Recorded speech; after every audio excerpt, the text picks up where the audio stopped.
اعوذ باللہ من الشیطان الرجیم بسم اللہ الرحمن الرحیم۔ دوستو بزرگوں، آج ہم عام معلومات آپ کو فراہم کریں گے اور انشاءاللہ آپ سنیں گے اور اس پر عمل بھی کریں گے۔ میں بھی عمل کروں گا اور آپ بھی عمل کریں گے انشاءاللہ تعالی۔ جو زمین آسمان ہے، پہلی زمین سے دوسری زمین تک 500 سال کا رہا ہے، 500 سال کا رہا ہے، اور یہ ساتوں زمین ساتوں آسمان جو ہے ان میں اتنا فاصلہ ہے، 500 سال۔ ایک آدمی 500 سال پیدل چلے تو یہ اللہ رب العزت کی کتنی بڑی شان ہے کہ بغیر ستون کے آسمان کھڑا ہے اور ایک جیسا کھڑا ہے، اور اللہ رب العزت کا جو عرش ہے یہ کہتے ہیں کہ زمین آسمان سے بڑا ہے، اور جو لوح محفوظ ہے وہ ایک آدمی پیدل 40 سال چلے تو اتنی بڑی لوح محفوظ ہے۔ اور سورج جو ہے یہ چوتھے آسمان پر ہے، یہ چوتھے آسمان پر ہے، اور چاند جو ہے یہ سورج کی روشنی سے روشنی حاصل کرتا ہے، ورنہ چاند کی کوئی اپنی روشنی نہیں ہے، اور ستارے بھی روشن ہوتے ہیں سورج کی روشنی سے۔ اور سورج جو جب غروب ہوتا ہے تو یہ سیدھا پھر اللہ رب العزت کے عرش کے سائے کے نیچے چلا جاتا ہے اور سجدہ کرتا ہے ہر روز، یہ اس کا معمول ہے، سجدہ کرتا ہے اور اللہ رب العزت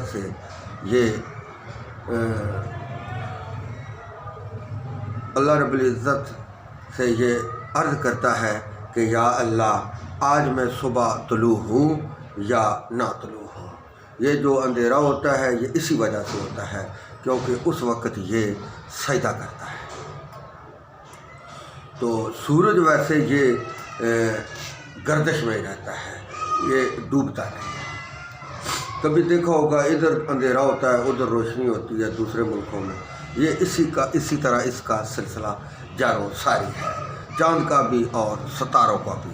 جب یہ فل روشنی دیتا ہے صبح جب طلوع ہوتا ہے تو پھر باقی جو روشنی ہوتی ہیں وہ غائب ہو جاتی ہے، کیونکہ اس کی روشنی اتنی تیز ہوتی ہے کہ جب سورج ادھر جاتا ہے تو چاند ستارے ادھر روشن ہو جاتے ہیں۔ جیسے سورج پوری دنیا پر ہے اسی طرح چاند بھی پوری دنیا پر روشنی کرتا ہے، اور جہاں سورج کی روشنی ہوتی ہے وہاں اس کی روشنی نہیں ہوتی۔ تو سورج بھی بہت بڑا ہے، یہ بھی زمین و آسمان سے بڑا ہے، تیسرے میں تو یہ چھوٹا نظر آتا ہے لیکن یہ بہت بڑا ہے واللہ علم۔ اور چاند بھی بہت بڑا ہے، ستارے جو ہیں یہ بھی بہت بڑے ہیں، ان کا حساب و کتاب انسان نہیں لگا سکتا۔ تو فرشتوں کی بھی معلومات اللہ ہی بہتر جانتا ہے، اور کوئی بہتر نہیں جانتا کہ ان کی کتنی تعداد ہے۔ تو انسان کا صرف ایک منہ ہوتا ہے جن و انس کا اور مخلوق کا، اور جو فرشتے ہیں کسی کے 4 منہ ہوتے ہیں، اور ملک الموت جو ہیں ان کے 4 منہ ہیں، اور جبرائیل علیہ السلام کے جو نبی علیہ السلام پر اللہ رب العزت کے حکم نازل کرتے ہیں، لاتے ہیں، پیغام لاتے ہیں، ان کے بھی 600 بازو ہیں، جبرائیل علیہ السلام کے 600 بازو ہیں۔ اور جن فرشتوں نے اللہ رب العزت کا عرش تھاما ہوا ہے ان کے بھی 4 منہ ہیں، اور ان کے جو اتنے بڑے قد ہیں جو 7ویں زمین کی تہ ہے اس پر ان کے پاؤں ہیں، ان پر ان کے پاؤں ہیں، اور 3 منہ جو ہیں اللہ کا ذکر کرتے رہتے ہیں اور اللہ رب العزت کا حکم سنتے رہتے ہیں، اور جو 1 منہ ہے ان کا وہ سجدہ ریز ہوتا ہے۔ جن فرشتوں نے اللہ رب العزت کا عرش تھاما ہوا ہے، پائے تھامے ہوئے ہیں، وہ 3 جو ہیں 4 منہ ان کے ہوتے ہیں، اور 1 جو ان کا سر ہے، 4 سر ہوتے ہیں، 1 جو ان کا سر ہے وہ سجدہ ریز ہوتا ہے۔ اور کہتے ہیں کہ تمام مخلوق جو جاندار ہے یا جو بے جاندار ہے وہ سب اللہ رب العزت کو سجدہ کرتے ہیں۔ یعنی کہ جو ہم یہ کہتے ہیں کہ لالۃ القدر میں جو ہے نا درخت الٹے ہو جاتے ہیں، لیٹ جاتے ہیں، یہ اس کی کوئی حقیقت نہیں، لیٹتے نہیں ہیں، وہ صرف اپنا رخ کعبے کی طرف موڑ دیتے ہیں، یہ ان کا سجدہ ہوتا ہے۔ یہ ذرا سمجھنے اور پرکھنے کی بات ہے۔ تو بعض کہتے ہیں کہ الٹ ہو جاتے ہیں، یہ اللہ ہی بہتر جانتا ہے یا اللہ کا رسول بہتر جانتا ہے۔ تو انسان کا جو ہے نا ایک ہی چہرہ ہے، اور جتنے بھی اللہ رب العزت نے مخلوق پیدا فرمائی ان سب سے بہتر پیدائش انسان کی ہے، شکل و صورت انسان کی ہے۔ ان کے آپ یہ دیکھ رہے ہیں کہ جو وحید قلبی تھا اس کی شکل میں جبرائیل علیہ السلام نبی صلی اللہ علیہ وسلم کے پاس آتے تھے اللہ کا پیغام لے کر۔ یہ بہت ہی خوبصورت نوجوان تھا، تو نبی پاک صلی اللہ علیہ وسلم نے اس کے لیے دعا بھی مانگی تھی، تو یہ مسلمان بھی ہو گیا تھا۔ اور بھی بہت ساری مسائل ہیں، جس طرح زمین سے اوپر آسمان، پھر پہلا آسمان، پھر دوسرا آسمان، اسی طرح زمین بھی اسی طرح ہے، اور چوتھی زمین پر جنات بس رہی ہے، چوتھی زمین پر جنات جو ہے یہ بس رہی ہے۔ اور دوزخ کی جو گہرائی ہے یہ 70,000 سال۔ ایک کہتے ہیں کہ فرشتوں نے دوزخ کے منہ سے پتھر ڈالا تھا دوزخ میں، تو یہ اس کو 70 سال کے بعد وہ دوزخ کی تہہ پر لگا تھا، تو نبی صلی اللہ علیہ وسلم نے اس کی تھرتھراہٹ کی آواز سنی تھی، تو نبی صلی اللہ علیہ وسلم جب اس کی آواز سنی تو تھرتھراہٹ محسوس کی، تو صحابہ نے عرض کی یا رسول اللہ صلی اللہ علیہ وسلم، آپ نے تھرتھراہٹ محسوس کی، تو نبی صلی اللہ علیہ وسلم نے ارشاد فرمایا کہ 70 یا 72 سال ہو گئے ہیں، فرشتوں نے ایک پتھر دوزخ میں پھینکا تھا، تو آج وہ 70 سال کے بعد یا 72 سال کے بعد اس دنیا میں دوزخ کی تہہ میں لگا ہے، تو آج مجھے اس کی تھرتھراہٹ کی آواز محسوس ہے۔ تو دوزخ کی دیوار اتنی موٹی ہے کہ ایک شخص 40 سال پیدل چلے، 40 سال پیدل چلے تو جتنا فاصلہ بنتا ہے اتنی موٹی دیوار ہے 8 سال کا، اور یہ 4 دیواری ہے،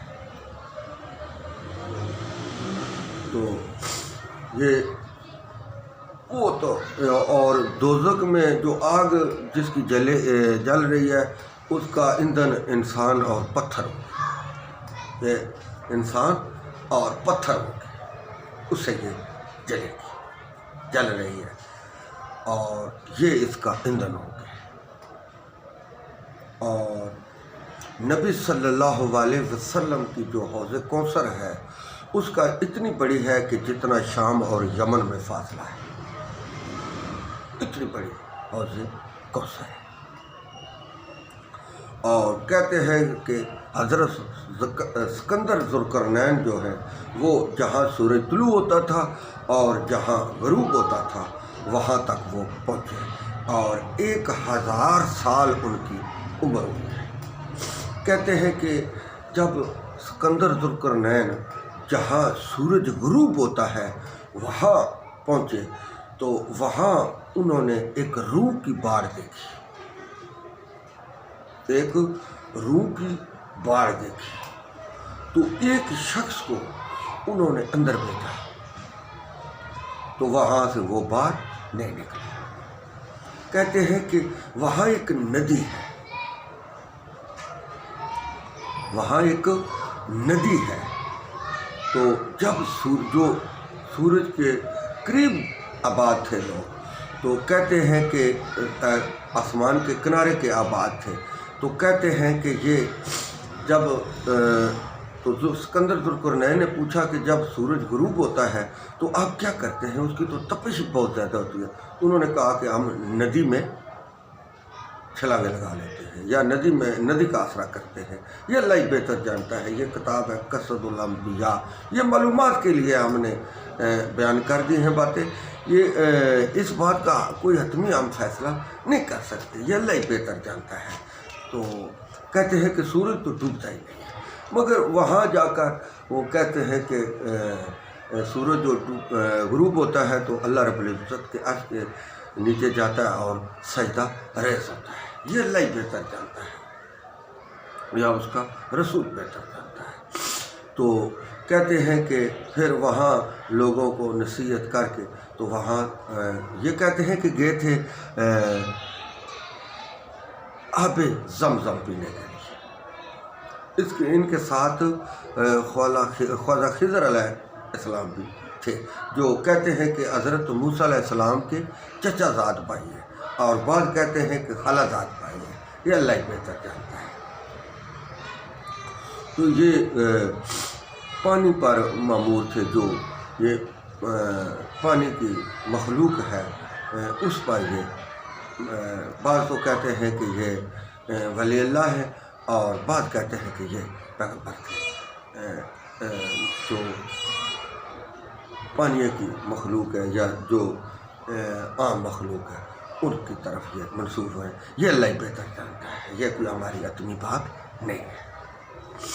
تو ایک واقعہ یہ بھی بیان کرتے ہیں، کتابوں میں کرتے ہیں کہ سلطان محمود غزنبی رحمۃ اللہ علیہ نے، جو مسلمانوں کے خلیفہ سمجھ لیں یا بادشاہ سمجھ لیں، یہ بڑے ولی اللہ اور نیکوکار بزرگ تھے۔ تو داتا علی اجویری رحمۃ اللہ علیہ اور سلطان محمود غزنبی یہ بھی ایک ہی محلے کے تھے، اور یہ وہاں سے برِ صغیر پاک و ہند میں افغانستان میں یہ محلہ ہے اجمیر شریف جو ہے یہ تو انڈیا میں ہے، تو اجویری کہتے ہیں حضرت علی داتا علی اجویری رحمۃ اللہ علیہ، یہ اجمیر محلہ تھا ان کا۔ تو وہاں سے یہ دونوں ایک ہی محلے کے تھے اور وہاں سے تشریف لائے تھے۔ تو کہتے ہیں کہ ایک دن سلطان محمود غزنوی رحمۃ اللہ علیہ اپنے دربار میں بیٹھے ہوئے تھے، تو اور بھی مخلوق خدا بیٹھی ہوئی تھے۔ تو انہوں نے کہا کہ کوئی شخص ہے جو مجھ سے خواجہ خضر علیہ السلام سے ملاقات کرائے۔ تو کہتے ہیں کہ ایک غریب آدمی کھڑا ہو گیا اور اس نے کہا کہ یہ میں ملاقات کروں گا۔ ویسے ملاقات نہیں وہ کرا سکتا تھا، وہ غربت کی وجہ سے کھڑا ہو گیا، تو مجھے 6 مہینے کی مہلت چاہیے۔ اس نے کہا 6 مہینے تک تو چلو بال بچہ عیش عشرت کرے گا نا، بعد میں دیکھی جائے۔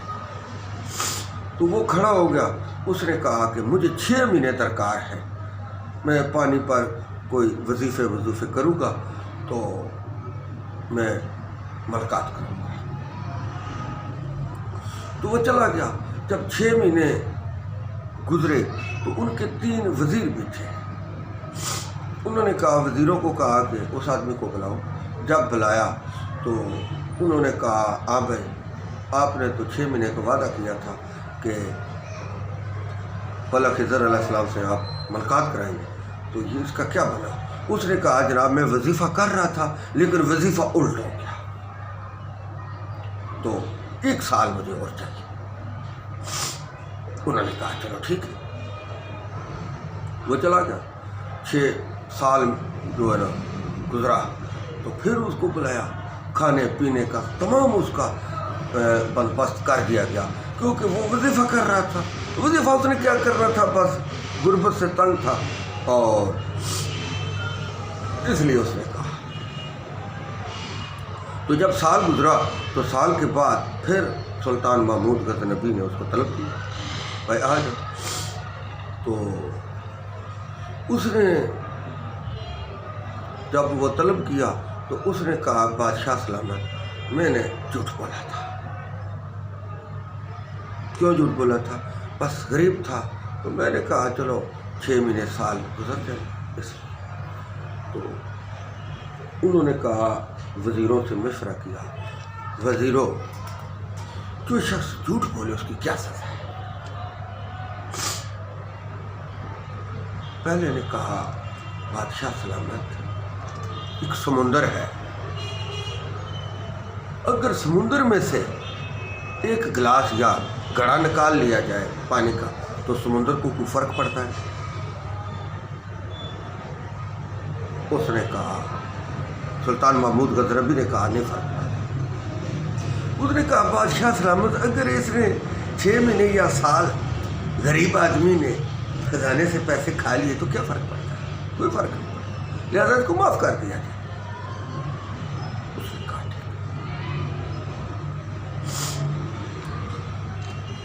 دوسرے سے پوچھا, بھائی آپ بتائیں. اس نے کہا, جو بادشاہ سلامت کے آگے جھوٹ بولے,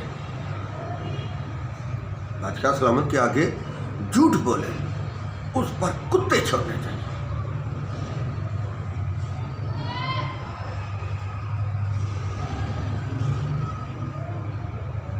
اس پر کتے چھوڑنے چاہیے. اس نے کہا, آپ بیٹھ جائیں. تیسرے سے پوچھا, بھائی جو بادشاہ کے دربار میں جھوٹ بولے اس کی کیا سزا ہونی چاہیے؟ اس نے کہا, جناب اس کے ٹوٹے کرنے چاہیے,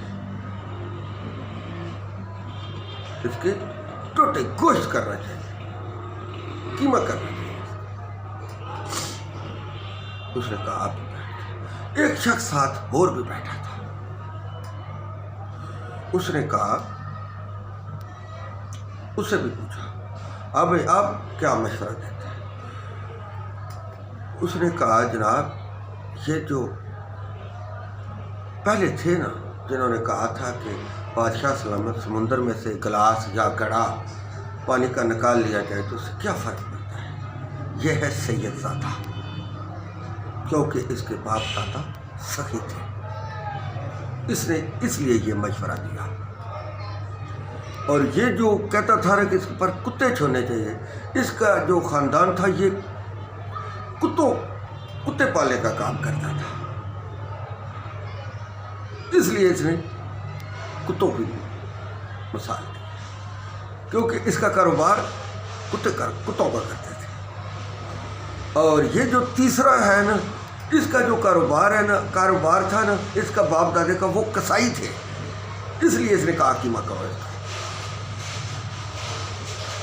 اور میں خواجہ خضر ہوں, جو مجھ سے بات کریں آپ بات کریں.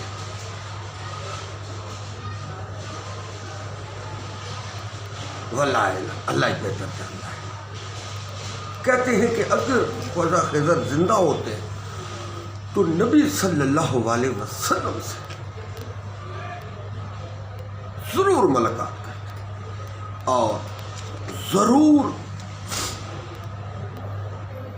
ان کے ہاتھ پر بیعت کرتے اور ان پر ایمان لاتے, کیونکہ نبی صلی اللہ علیہ وسلم سے ان کی ملاقات ثابت ہوئی.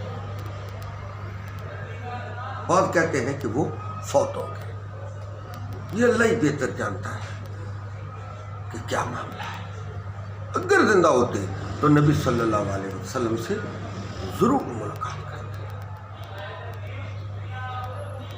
یہ اللہ ہی بہتر جانتا ہے. تو یہ وہ باتیں ہیں جو ہم نے بیان کی. اگر ان میں کوئی کمی کوتاہی ہوگی تو ہمیں معاف کرنا ہے، کیونکہ انسان ہے، انسان سے غلطی بھی ہو سکتی ہے، زبان بھی پھسل سکتی ہے، اور بھی کوئی بات نکل سکتی ہے، تو مخلوق خدا کو چاہیے کہ اس کو معاف فرما دے۔ تو ہمارا یہ جو چینل ہے یہ اتفاق والا ہے، اور سیدھا راستہ وہی ہے جو اللہ اور اللہ کے رسول نے بتایا ہے، باقی سب راستے ٹیڑھے ہیں، ان کی کوئی حیثیت ہی نہیں ہے، یہ ہم نے خود گاڑے ہیں، خود بنائے ہیں۔